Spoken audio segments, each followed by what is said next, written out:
Topic natin for today is actually about active campaign tutorial, especially for beginners. It's gonna be a step-by-step tutorial, especially for beginners.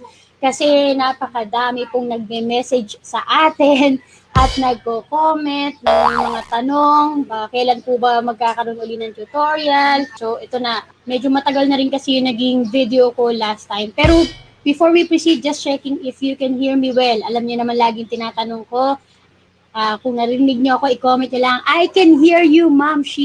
Yun lang. Yan. Ako, dumadami na tayo. Nakaka-excite naman. Mas lalo ako kinakabahan.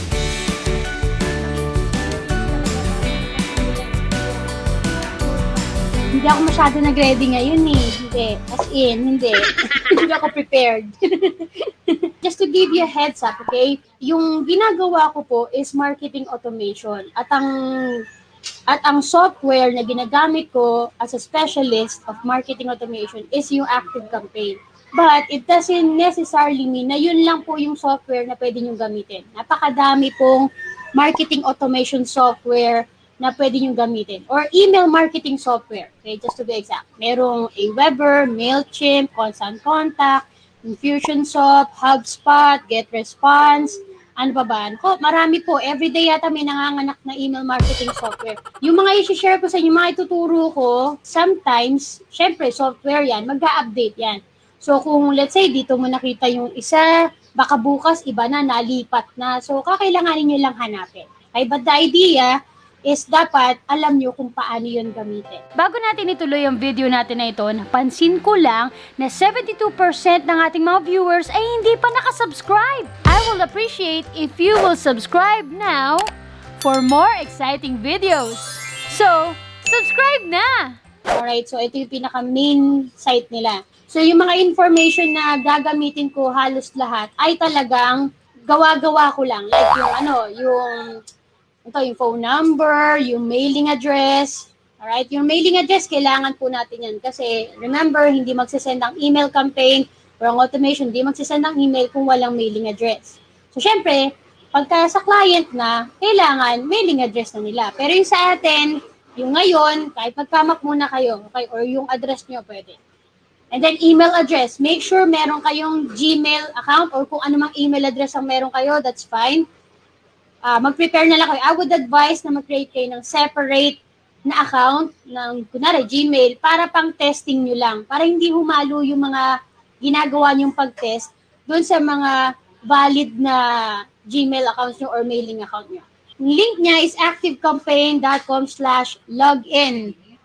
Alright? Tapos, dito sa account name, pwede tayong mag-isip lang. Siguro, Sheena Test sample? Ganyan lang. O, pwede nyo gamitin pangalan nyo. Pero syempre, kung sa client, kung first time, you can ask your client kung ano po yung gagamitin yung pangalan. Pwedeng company name nila, pwedeng owner, yung name ng owner, yung client mo mismo. Pero most likely, mga name to ng company nila or business nila. Okay, so login. Ayo nga pala, it doesn't exist nga pala. Teka, dito pala, ayan. Nagamit ako ng, dito pala, sorry ito. Yan yung nasa taas. Try it free. Kasi first time setup natin. So, lalabas ko lang yung aking mga kode ko dito. Ayan. So, ang gagamitin ko ay itong email address na i-fetch. Ayan. And then, try it free. Okay, so what is your name? Ano ba pangalan ko? Teka, lalagay ko. Pangalan ko. Ano na ko talaga, no? Sheena sample na lang, ha? Can we get your phone number? So, syempre, kung sa client nyo, alam nyo na, kaya ng phone number. Pero yung kung sa inyo, kumuha lang ako actually ng phone number from the net. Inayos-ayos ko lang para may malagay lang ako. Next step, tell us about your business. So, syempre, dahil para sa atin to, what industry is your business in? Pili lang muna kayo. Okay, pili lang kayo. Siguro yun sa akin is online training education kasi nagtuturo tayo. Tapos, so kung kayo, kahit ano gusto nyo ilagay, walang problema. How many employees do you have? So, select an option. Ako lang naman ang gagamit ito, isa lang. Pero kung trip nyo, 2 to 5, okay, push, diba? How many contacts do you have? Ngayon, less than 500 lang muna. Pero syempre, pag mga clients nyo, alam niya malaki yung contacts niya, pili siya. Diba? No, mas malaki. So, as a start, pwede mo na yung mga less than 500. Okay, so nandito na tayo. Great. What goals would you like to achieve? Honestly, ako, chinecheck ko lahat yan eh. Lalo kung free trial, para masubukan ko. Di ba? Wala namang mawawala. Wala namang charge yan. So, kung nasa inyo, kung gusto nyo i-click din lahat yan, or kung ano lang yung kailangan nyo, i-click nyo lang. Trip ko, ilagay lahat. Yan. Okay na yan. Then, next step. Yun. What other tools do you currently use? Eto, ang sinasabi lang niya is kung meron kayong mga tools or application na gusto nyo i-connect. But then, kung hindi nyo pa naman pwede nyo i-disregard na lang muna to. I-skip lang muna natin. Or pwede nyo na lang din pwede kayong pumili kung gusto nyo. Pero ako, for now, skip step muna. Tapos, set up some security. Syempre, password. Diba? Ayan. And then, take me to my account. There you go. Ito na tayo. So, the reason why I ask you to create a separate email is kakailanganin nyo kasing i-access din yung email para i-verify yung ipapadalang email ni ActiveCampaign para malaman na legit tong tao na to na nag-create ng account. So you have to have access to that email. Hindi kayo pwede basta mag-come up lang ng email tapos wala naman pala kayong access. Diba? Otherwise, hindi magsisend yung email na ipe-prepare nyo later on sa ActiveCampaign. Ayan, so welcome to ActiveCampaign. Gusto nyo panoorin, kung trip nyo, just watch. Pero skip ko na yan. And then ngayon, meron ng mga ganyan, yung mga getting started, tapos may mga learn how na. Kung gusto nyo, pwede nyo isa-isahin yan para panoorin nyo later kung paano daw ba mag-verify ng domain. Kasi ito, kakailanganin nyo yan kapag sa mga clients din. And ito yung binabanggit ko, yung send verification email. So pag clinic ko yan, magpapadala si ActiveCampaign ng email dun sa sinetap mong email address. Okay? Tapos yung mailing address, yan, importante yan, kailangan natin. Nandito naman yan sa getting started dito. Dito muna ako, balik tayo sa home. Ini-skip ko na lang muna yung mga learn how kasi pwede naman natin yung daanan later on. Ayan, so ganyan pa lang po makikita nyo, syempre wala pang mga reports wala pang analytics, so kasi fresh start pa lang tayo. So nakapag-create na tayo ng free trial account, ang susunod natin is mag-create tayo ng list at mag-import tayo ng contacts. Ngayon, yung sa pag-import ng contacts, ipapakita ko muna sa inyo. Gumawa lang ako ng Excel file. Okay, nakikita nyo yung Excel na ginawa ko. Again, it's just, parang for testing purposes lang. So wala kayong makikita magandang informasyon dyan sa mga pinaglalalagay ko dyan. Ayun, hindi nga registered yung mga mailing email address na yan. Ito, sample lang to. Napaka-basic sample lang ng mga ini-import na contacts sa ActiveCampaign. Pero kapag mga client na kasi, minsan mas marami kayong makikitang details. And minsan din, yung instead na first name, last name, as in full name yung nakalagay. Alright? And then, meron pang phone number, minsan may IP address, mga complete home address. Depende sa ibibigay din sa inyo ni client. Kasi merong mga clients na galing sa ibang email software. Let's say, Aweber or GetResponse. Sabi nila, Sheena, gusto ko ilipat mo or import mo yung contacts ko from GetResponse to ActiveCampaign. So pag ganon, provided na nila kadalasan yung CSV file na isesend sa'yo at i-import mo, ipapasok mo sa ActiveCampaign. So pag ganon, pwede mo itanong kay client kung kunwari kompleto yung pinadala niya sa CSV. Sabi niya, client, do you need all this information or we can just focus on the, let's say, email address kasi syempre kailangan yan, hindi yan mawawala. And yung first name, yung last name, tanong mo kung ano yung mga information na kailangan nyo pa. Okay? Kasi yung iba pwede i-disregard mo na lalo pag move. Pero madalas naman babanggitin sa'yo ni client na, yes, kailangan ko yung phone number kasi kukontakin natin sila or magsiset up tayo ng SMS later on, yung mga text.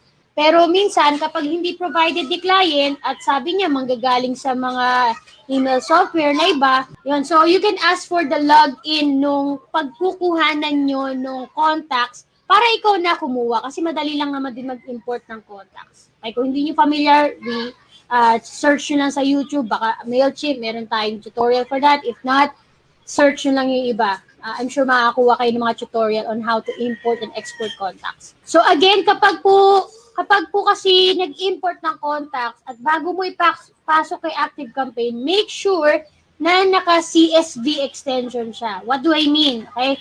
For example, hindi pa CSV itong ginawa ko. Dito sa file, file. Ayan, makita nyo, save as sa left side, di ba? Save as. And then, kunwari dito sa this PC na to, kunwari ganyan. Oh, ayan. Nakita nyo ako na ito yung file name. Ayan, kung ano mang pangalan ng file name na gusto nyo ilagay. Tapos, pipiliin nyo lang yung CSV, delimited. And then, save nyo lang. Okay, so ngayon mag-import na tayo ha. Bumalik tayo sa ActiveCampaign ha. And as you can see, meron na silang naka-pre-made na list. Meron kasing mga clients na ayaw nila ng maraming list. Eh, meron naman na pabor sila sa maraming list para mas, kumbaga sa folder, mas organized. Kung trip nyo mag-create ng list, ayan, click nyo lang yung add a list dito sa taas. Ayan, kita nyo. Tapos, kung wala dito sa option na to, just create your own list. Sample, list na nga to eh. Na-sample list na nga lang. Ulit. Tapos, add. Ayan, there you go. Yan. Ngayon, kung meron mga kailangang i-edit pa, dito sa may bandang kanan, may drop down, click nyo lang, edit. Ayan. And then, dito nyo kakailanganing i-update kung kailangan yung mismong name ng list, tapos kung anong, for example, website ng client. Diba? Lalagay nyo dyan. Tapos, list description kung ano yung gusto nyong malaman nung contacts na magsa-sign up. So, kung meron mang gustong ipaayos si client dyan, dyan nyo yun aayusin. Yung reason kung bakit nyo ina-add yung contacts. Kasi minsan, manonotify si si contacts. Ba't ako ina-add dito? Ganyan. So, at least alam nila, di ba? Add lang. Add. If you wanna keep those contacts, then you have to purchase the plan. But if you don't, then syempre, mawawala na yun. Wala ka ng access. Alright, so nakapag-create na tayo ng list, mag-i-import na tayo. And for you to import contacts, dito sa may kanan, import contacts, and then kunin natin yung sample CSV na ginawa ko kanina. So, import from file, ayun, contacts testing CSV. O yan. So, kung ano yung dineclare mo, dun sa CSV file mo, yun ang lalabas dito. Alright, so kung may phone number, maglalagay yan dyan. Diba lahat? So, 3 lang naman kasi yung columns na ginawa natin, kaya matik na yun yung nakuha. Ayan, so isa-set nyo lang. Kapag, let's say, may phone number, i-click nyo lang yung drop-down, tapos kailangan mapili nyo yung tamang option na para doon. Kung phone number, dapat phone. So, kung may tags na pinaset si client, dapat piliin nyo tag sa option. Alright, so kung may iba pa, then, kung may iba pang fields na kailangan at hindi nandito sa option, kung wala, then you have to create a new field para doon, para matandaan ni ActiveCampaign yung isi-set mo. Alright, so yan lang naman yung kailangan ko. And doon ko sila sa sample list na i-upload. Tapos, kung meron kayong gustong i-assign na tags, pwede nyo i-add na dito. Okay? Kung wala, that's fine. Then, import as active contact. Yan, kung kailangan nyo i-update, i-update nyo. Tapos, dito, ayan ko lang screen. Ayan, import lang. Okay, so mabilis lang nag-import. Pagbalik natin kay list, dapat na-upload na yung contacts. Ayan, so 2 lang naman yung contacts ko, kaya na-upload na sila. Pusa tayo sa pag-import. Next is, how to create sign-up form naman tayo. Okay, so dito yon.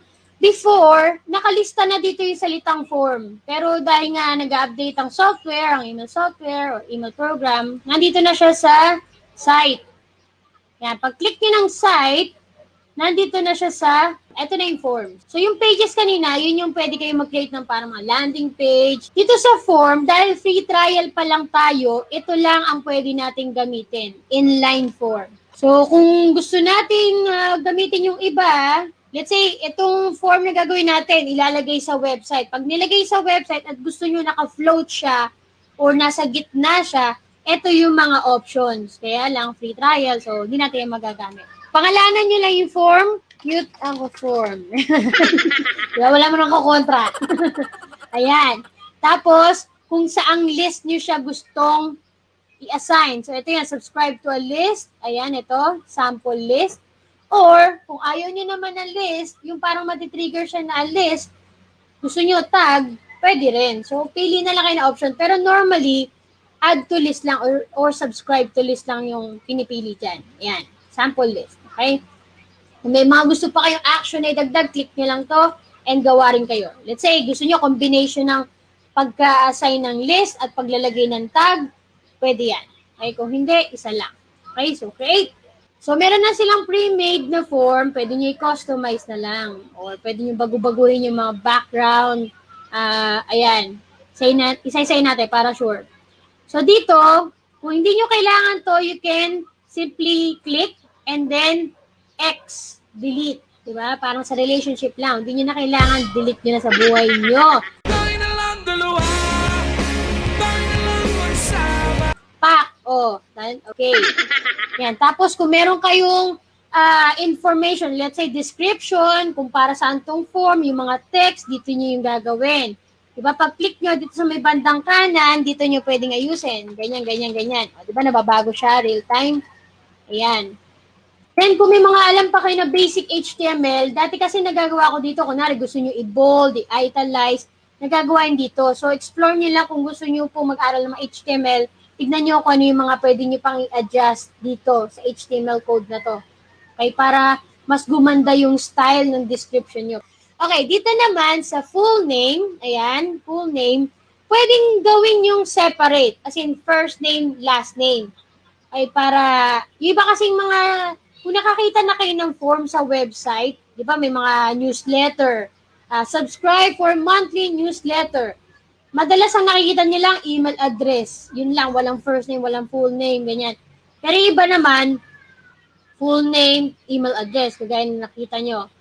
Ayan. So, depende rin kasi sa mga clients. Pero since in-explore nyo, you can put as many as you want. Ayan. Full name. Tapos, kung gusto nyo required na yung contact o yung subscriber ay kailangan isulat nila talaga yung full name nila, i-click nyo lang to. So, hindi sila makakapag-proceed, makakapag-submit kung hindi nila lalagyan ng information yung name. Yung email address talagang required dyan. Kaya meron ng asterisk sa taas. Tatanggalin ko tong full name ha. Papalitan ko ng iba. Dito yun sa may bandang kanan. Nakita nyo, first name, last name, phone, account. Ayan. Ngayon, kung meron ka mga gustong idagdag, yung add custom field, pwede nyo gamitin. Then, ito po yung mga full name, first name, last name. Kung meron kayong mga gustong idagdag, add custom field lang. So, gagamitin ko for, alright, first name. Ayan, dito sa taas. Nakita nyo, hinold ko lang and dinrag ko papunta doon. Ayun na. Na-add na siya, bitaw. Okay, then i-click nyo lang and then required. Okay, so required na siya. Ngayon, kung gusto ko ilipat-lipat, gusto ko sa ibabaw ng email, hold and then drag. And then bitaw. Okay, ganun lang. So, kung gusto nyo magdagdag ng last name, after first name, ganyan. So, as you can see, wala siyang star sign or asterisk, kaya hindi siya required. Kung gusto nyo, check. Kung gusto nyo baguhin, alisin to, pwede nyo i-highlight. Oops, teka. Click again and then bura. Wow, wala na siya. Kung gusto nyo, balik natin, last name. Ganyan, edit. Yan. Tapos, kung gusto nyo tanggalin yung title, dito naman yon. O, di ba nakita nyo na wala, nandun na siya sa loob ng box. Ngayon, dun sa style ng yung kulay, ganyan. Pag click mo yung submit, yung button, okay? Yan, ito, dun mo pwedeng baguhin na. Ito, yung style na binabanggit ko, yun yung dun mo na pwedeng ayusin yung font, yung kulay ng font, kung ayaw mo ng black, then, form style. Pag sinabing form style, ito yung kabuuan ng form. So, yung font color, yun yung gawin nating red. O, di ba naging red? Nag-umiyaw siya. Ayan. Nasusundan nyo ba, ha? Ayan. Tapos, kung guys, mga Codebase kada, ito ay pinapakita ko lang sa inyo kung saan nyo pwedeng ayusin, baguhin. So, kayo na bahala mag-improve, ha? Yung button, ito yan. Sa may bandang gitna, yan. So, kung gusto nyo baguhin, ano ba? Bagay. Blue. Natin, saya, di ba? Red, blue. Tapos, yan, gusto nyo baguhin ng ang spacing, corner radius, ayan, gusto nyo 10. Ayan, di ba? Ito yun. Yung parang gano'n, yung parang medyo halos naging oval na siya. Ayan. Ngayon, may mga custom CSS pa. So, pwede kayo mag-check ng mga tutorial for that kung ano yung mga ginagamit dito. Pero parang mas nako-customize mo pa. Parang sa mga HTML. Kaya hindi ako ganun kan sa CSS eh. Karaniwan, yung sa akin, pinapasa ko lang yung code na to, which is papakita ko sa inyo later on. Either ako yung naglalagay sa website ni client or yung mga developer nila, website developer nila yung naglalagay. Okay? Ngayon, dito mapapansin nyo merong active campaign watermark. Ayan. Off nyo lang. Mawawala na siya. Alright? Oh, di ba? Oh my God! Wow! Tapos sa options. Ano itong lango na to? Teka lang. Options. Liitan ko na ulit. Hindi ko na makita. Ayan. Dito sa options, meron dyan yung pag sinubmit nila, may makikita silang thank you message na page. Diba? Yan. So, kung gusto nyo baguhin, customize, ayan yun. Okay. Ngayon, dito, pwede nyo, kunwari, nagbago isip nyo, ay, ma'am, siya, ayoko pala na sinasubscribe sa list, gusto ko mag-assign ng tag. Ito pala yung add action kung gusto nyo na mag-assign ng tag. Ayan, dito pwede nyo pa ulit baguhin. Nasusundan nyo ba ako? Okay, so mabalik tayo. Ayan na, ganyan na. Dito, yung parang gear na to, dito naman nagsiset-up nung parang double opt-in. Yung kailangan, ang idea nun is kapag nag-sign up daw si contacts, gusto ni Active Campaign, magpapadala muna ng email na, sure ka, magsa-sign up ka ba talaga? Baka mamaya, ano lang to. Yung mga ganun. May reason or pumapayag ka ba talaga na papadala ka namin ng email. Okay? Kaya yan yung sinasabi ko. May mga pre-made na double opt-in email na si Active Campaign. Pwede nyo naman siyang i-edit. Okay, so doon yung sineset up. Ngayon dito yung ine-edit. Dito, pag-click nyo lang, edit nyo lang. Ayan dinaanan ko na lahat, pati double opt-in. Ayan, so dito yan. Pag-ibaguhin, click nyo lang ha, tapos ayos nyo lang. Tapos kapag okay na, done nyo lang. So kung may mga gusto ko pa idagdag, ito po yung mga ibang elements sa kanan ha. Explore nyo lang po yan. Then pag okay ka na dito sa form na to, di ba, inayos mo na yung style, yung background, imbis na white, gusto nyo black, ganyan. Ayan o. Kita nyo? Ayan, saksa mata. White na nga lang natin. Balik. White. Ayan. And then, integrate. Kapag gusto nyo kung ano yung mismong style ng form na ginawa nyo, gusto nyo yun na mismo yung ilalagay sa sa WordPress, sa website, kung saan man, sa DB Builder, kung ano man yung website ni client, pwede nyo itong simple embed na. Okay, pwede na yung simple embed ang ilagay mo, matik na yon. Na pag pinaste mo sa website, okay na. Pero kung gusto mo is i-customize pa, let's say magaling ka naman sa mga coding na ganyan, kagaya nito, ito yung kunin mo. Kasi may mga developer na hihingin sa iyo long code. Kasi gusto nila i-tweak pa, mas pagandahin pa. So ito yon. Ngayon, kapag long code, tandaan nyo lang po na anytime na meron kang changes na gagawin dun sa form, kailangan mo ibigay yung updated yung tong code na to dun sa developer. Sabi mo, ay may binago ako, paki-repaste po to. Kasi hindi mag-take effect yung changes na ginawa mo kung hindi mo ibibigay yung updated form code. Unlike dito sa short code na kung ano na yung code, ano man ang baguhin mo, yun ay mag-take effect na siya agad sa website. I hope nagigets. Okay, so doon na tayo sa pag-create ng email campaign ha. Dito yun sa left side, campaigns. Yan, makita mo. Click nyo lang. Okay, so create na tayo ng first campaign. Create your first campaign. So lalagyan nyo lang ng pangalan. Normally ako, pag mag-create ako ng campaign para sa client, ang nilalagay ko na is yung email subject niya para mas madali kong ma-identify or yung client alam niya. Pero kung kahit naman parang hindi naman makikita nung makaka-receive ng email yung ilalagay mo dito. Parang folder name lang siya. Okay, or email name lang. Email 1. Resting. Ganyan lang. Text nyo lang. And then, kung yung pagdadala nyo ba ng mga emails nyo ay si sample list o yung mga contacts nyo nasa master contact list. So, i-assign nyo lang kung sinong list ang makakatanggap. Meron na po mga pre-made templates. Ayan dito sa taas. So, click nyo lang design templates. Ayan. Pwede kayong pumili dyan or pwede naman kayong mag-start ng mga basic. Yung kayo na lang from scratch. Ayan o. Pipili na lang ako na isa para mas madali. Tapos, makikita nyo dito kung ano yung nakaset na from name. Kung sa client yan, minsan may nakaset na pangalan nila or company name nila. Kung sino yung magpapadala ng email. Kung ayaw ni client yun, you can just change that later dun sa mismong email. Babaguhin nyo. And ganun na rin sa from email address. Okay? So far, ito lang muna yung sa akin. Total, ako lang naman yan. Sample. Ito na yung kung ano yung subject na talaga ng email, ha? Okay? And then, continue nyo lang.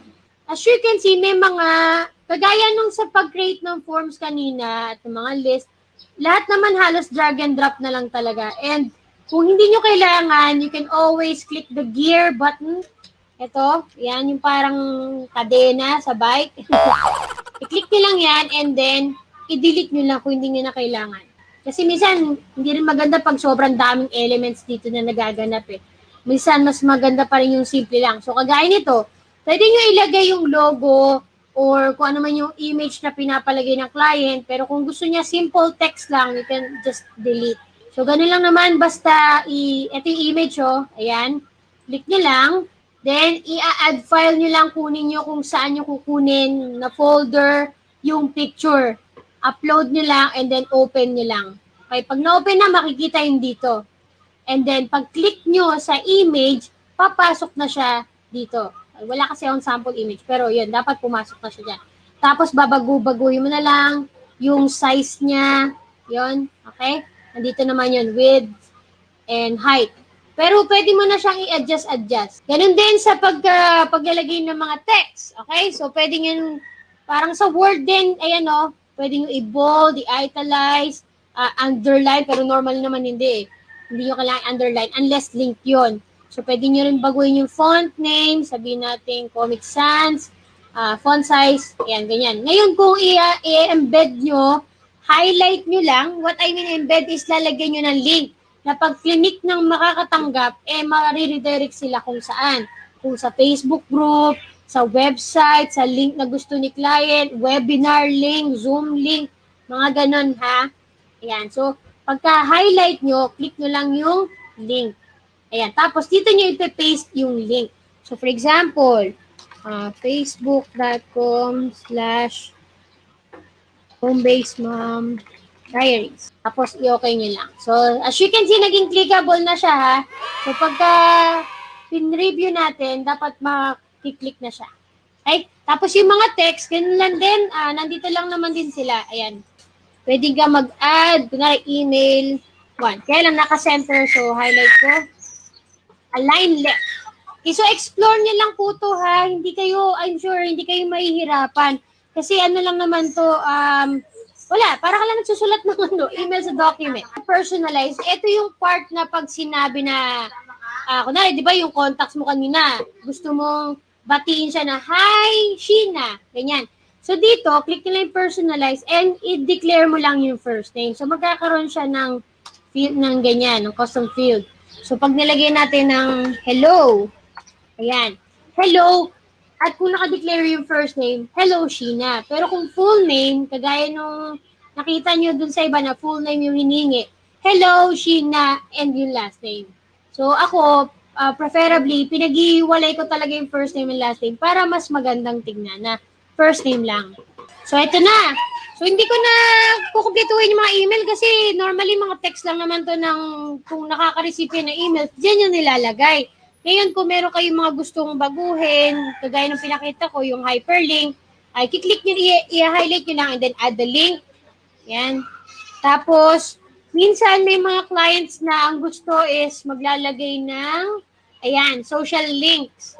So, ikiklik nyo lang at i-drag nyo lang kung saan. Nakita naman, diba tinuturo naman, saan mo gusto ilagay? O, ayan, kung dito, bagsak mo lang. Pak. And then, i-declare mo lang kung ano yung mga social media icons na gusto ni client. Let's say, meron si client na Facebook page, meron siyang LinkedIn, meron siyang YouTube, merong Instagram. So, kunin mo lang yan by pasting the actual link. Tapos yung mga hindi mo kailangan, i-off mo lang. Alright? So, kung ano yung naka-on at naka-declare yung links, yun yung magiging visible doon. Off ko na lang yung iba. Facebook, meron tayo. Sensya na medyo maingay dito. May naman na kayo sa akin, di ba? Kung follower ko kayo, alam niyo na yun. Ay, ano ba yung pinaglalagay ko? Ayan. Ano, ito yung sa customize, kung gusto niyo pumili ng mga, not sure, pero yung iba parang gumagamit ng code, parang sariling style nila ng social media icons.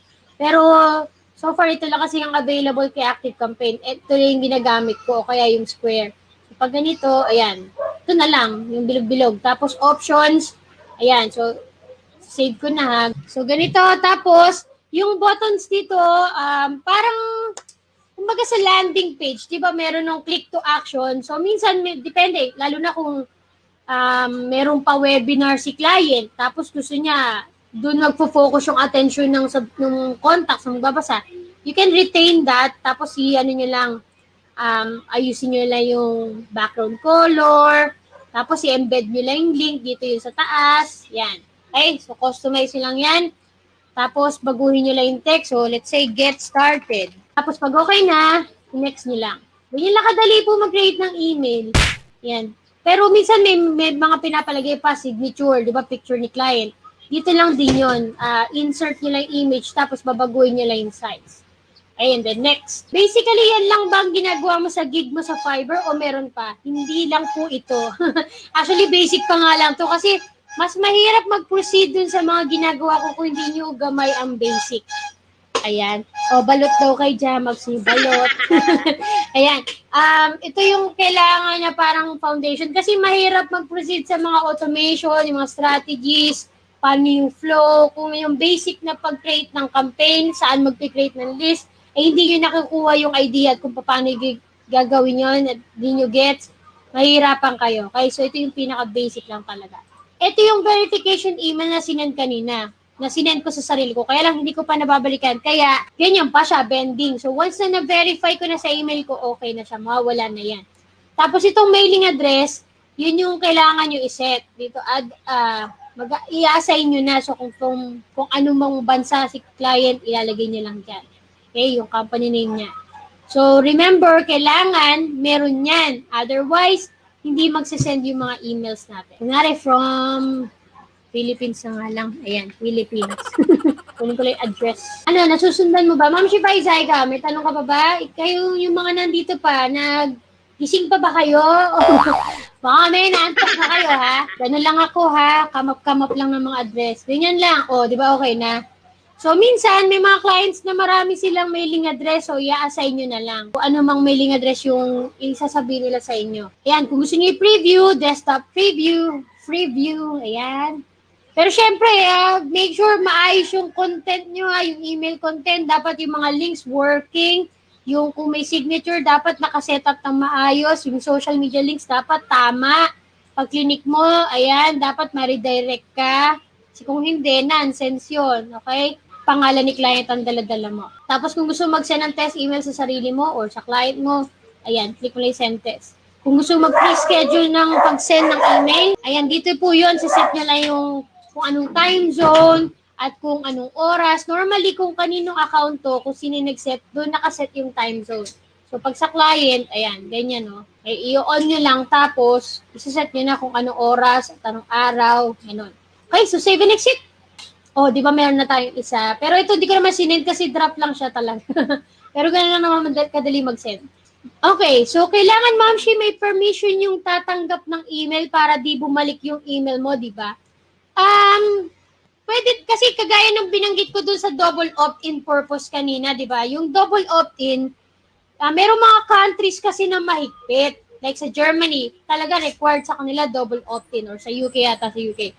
So kapag wala ka nun, pwedeng makasuhan yata. Sa pagkakalam ko, pwede silang mareklamo kung sino may nagpadala ng walang permission, di ba? Ng sinendan mo. Oh, hindi ko naman alam to, ba't mo ako pinadalan? So required sa kanila mag-set up ng double opt-in. Pero kadalasan, yung ibang mga clients ko, gusto nila mag-send ka lang na email, wala ng double opt-in.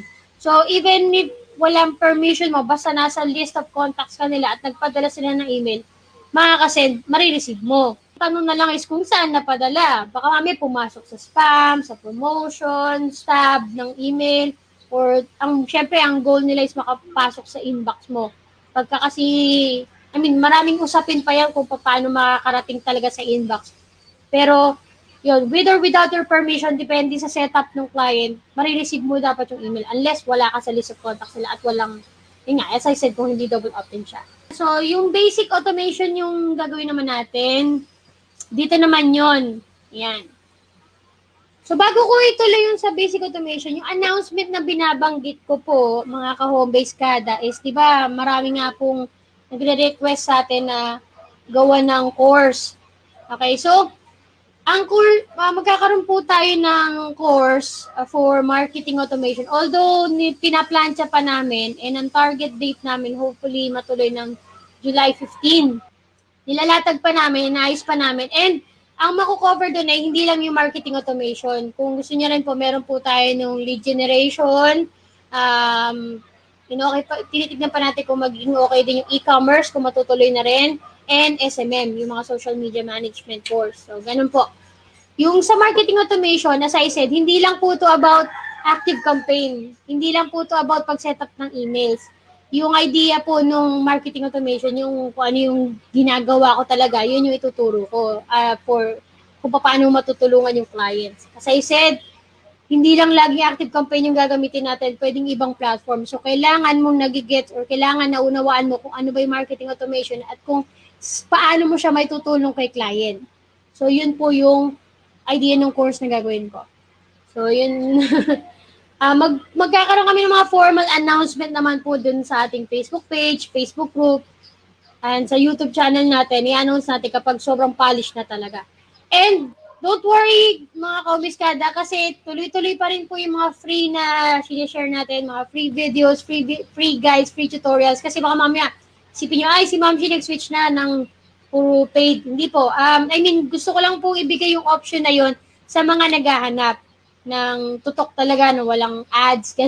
As in, tutok na para sa marketing automation na pang client na din. Kasi, mahirap mag-search ng ganyan sa YouTube. Wala kayong mahanap, more on mga software lang talaga. Pero kung paano gagamitin yun, medyo mahihirapan kayo maghanap nun. Or wala kayong makita. Okay, so pag-click nyo ng automations dun sa left side, create an automation lang po. Ayan. Ayun na. May mga active demo dun ha. Pwede nyo tignan. Balik tayo. Ito.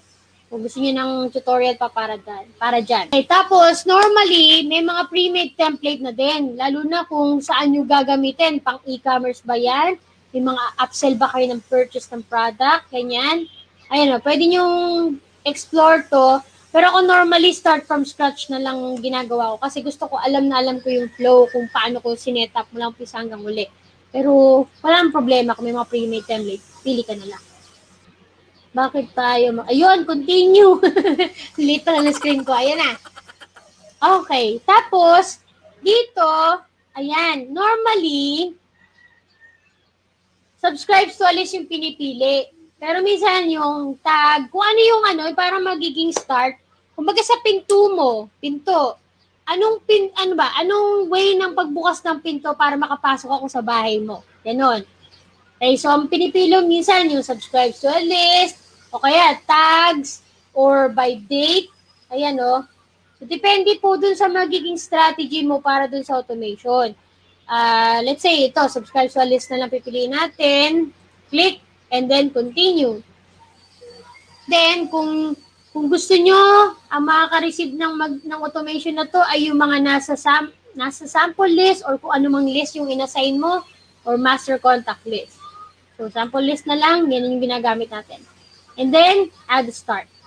Ayan, sabi ni Yusef, parang ManyChat po siya. Yes, para din po siya ManyChat. As I said, di ba, ang marketing automation ay hindi lang pang active campaign. Yung idea nito can be used sa iba't ibang platforms and even ManyChat. So, as long as naiintindihan nyo, as long as alam nyo yung idea ng marketing automation, you can use that kahit saan. Okay? You can connect it to anywhere.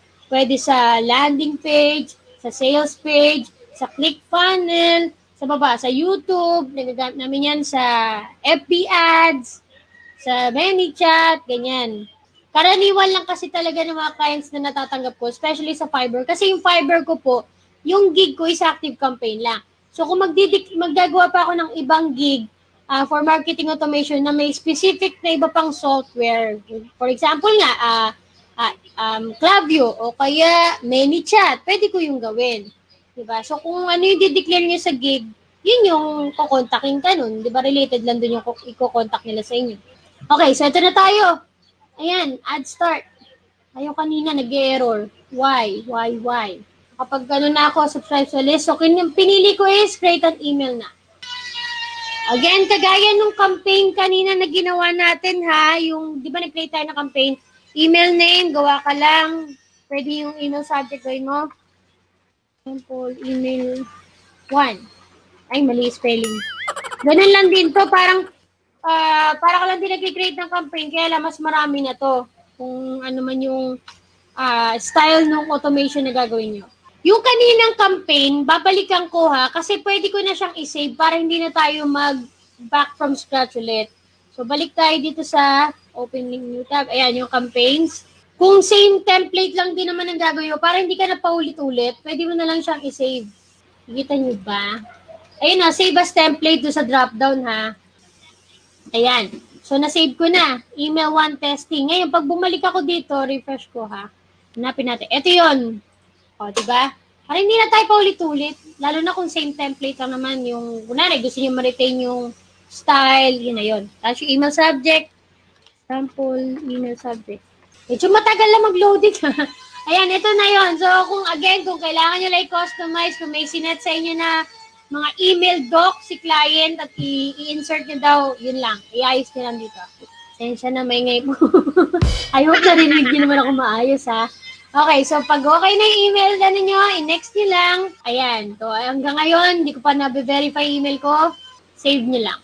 So, meron na tayong isang email. Ngayon, balikan, make sure dito sa taas, yung automations, dapat naka-set kung ano man yung pangalan nitong automation nyo, ha? Lalo na kapag marami ng automation na i-build or yung client mo may existing na mga iba pang automations at gumagawa ka lang ng para sa'yo, para madaling hanapin. So, kung paano mo siya madaling ma-identify at makikita. Okay? Akin to. Sorry lang po to, ha? Save. Ayan, na-doble yung kanina. So, buburahin ko na lang. Pag lapit naman, madidelete mo na. Okay, you can also assign other trigger. Yun yung sinasabi ko kanina. So, aside from sample list, kung gusto mo na ibang trigger pa, let's say, add a tag, pwede yan. Yan. Kung ano man yung tag, kung ano yung pwedeng sa'yo namang galing, tapos ikaw na lang magsabi kay client, or pwedeng si client ang magsabi sa'yo, ito gamitin mo na tag.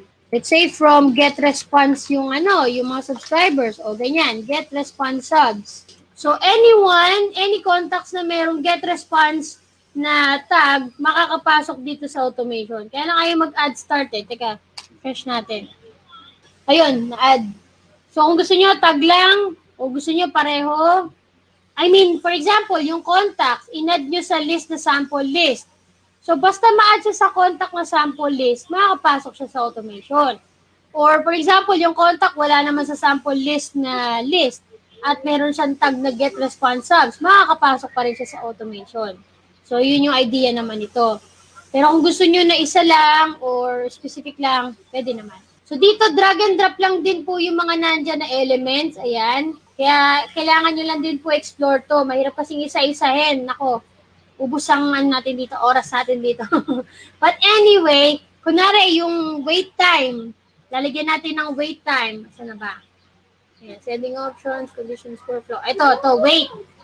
Click nyo lang at lagay nyo lang kung saan. Drag nyo lang. So, for example, dito sa taas, pinakamababa dito na wait period, balik natin. Ito, wait for a specific period of time. Let's say, 5 minutes. Wala kasing 1 minute, talagang 5 minutes lang. Save. Ayan. Ibig sabihin, kapag ka may tag ka, papasok ka dito, it will take 5 minutes bago mo ma-receive yung email 1. Kapag kasi nakadrop pa siya ha, dahil nga, meron pang pending verification email. Ganyan na mangyari. So, as long as completed na yun, dapat wala nang ganyan. Pag hindi pa, hindi mo siya masaset. Okay, so, if you want to add another wait time dito or ibang condition, ayan, gawin nyo lang po. Kunwari, 1 day naman. So, after 1 day, gusto mo magpadala ng next email. Ganun lang din ang gagawin mo. Dagdag ka lang uli ng email.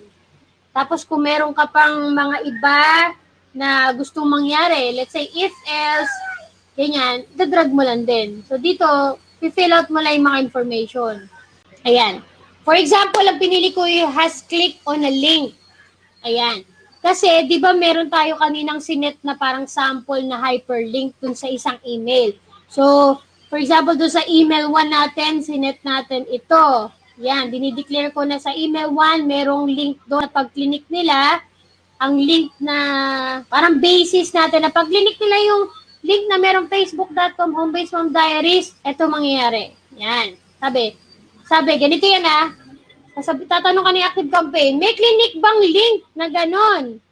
If yes, then ito mangyayari. Pwede kang maglagay ng email dito or kung ano man yung gusto mo mangyari. Kung no, then dito siya mapupunta. Okay? Or ito yung email na isi-send.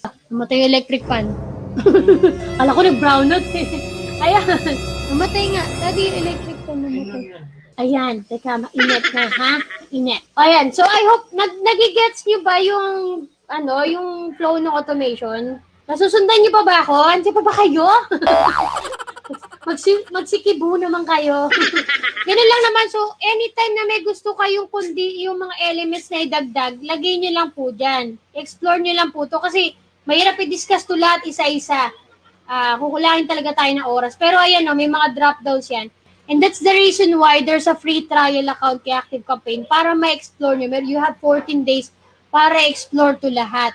Then kapag okay na, you wanna test kung mag-work to, i-active nyo lang. So kung gusto nyo po matutunan pa lahat-lahat ng tinuturo ko, mula from scratch to hanggang parang pangmalakasan na, abangan nyo po yung course na ginagawa natin. So syempre hindi lang tayo mag-focus sa Active Campaign.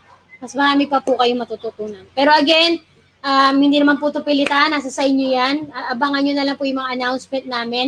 Magtuturo pa rin po tayo ng mga free dyan sa ating YouTube channel. As always, para sa mga ka-home-based kada natin na gustong matuto. Paano mako-connect dun sa website? Kasi wala akong magagamit na pang sample Sa website kasi, itong automation na to, depende po sa website na gagamitin nyo. For example nga, yung WordPress. May tutorial ako niyan dun sa YouTube Yung paano mag-create ng landing page. Yung merong sign up. Kung ang ginamit mo na form ay yung kay Active Campaign, kagaya ng pinakita ko kanina, at ipinaste mo sa back-end, sa dashboard ni WordPress, kung Elementor man yon, dapat matik na ma-add sila dun sa form. And then yung form na yon, kung ito yung niregister mo na list dun sa form, di ba meron doon yung i-assign natin yung list, papasok sila dito sa automation na to. Pero kung yung WordPress website ni client or kung anumang website yun ay gagamit ng ibang form, make sure na yung form na yun ay nakakonect kay Active Campaign. Ang tawag doon ay integrate. So kung naka-integrate siya at ganun nga, naka-declare tong list na to or kung ano man yung tag na yun, papasok siya. Kung hindi, hindi. Hindi sila mag-communicate, yung website at si Active Campaign. So meron pa mga bagay kayo din i-consider, kaya ng mga API keys, ganyan. So, kailangan nakaset up yun. Ito yung kakailanganin nyo. So, ito, free trial lang to kaya safe naman. Ito. Pero pag sa client, ganyan. Tapos, i-embed nyo, ilalagay nyo doon sa back-end site ni client. Hanapin nyo lang kung saan nyo pwedeng i-declare to for integration. Integration pa lang po yun Wala pa po yun yung mismo mga form. Kasi iba-iba setup Pero kadalasan ito yung hinihingi. I hope pinatutunan naman po kayo. Thank you everyone sa lahat na nag-join dito sa live na to. Na-appreciate ko lahat yung presence nyo and sana tuloy-tuloy lang po yung support. Again, I'm Sheena Santos. Kita-kits tayo sa mga next videos and guides, tutorials at kung ano pa dito sa ating channel at sa ating page. Have a great day mga ka-home-based kada. Bye for now!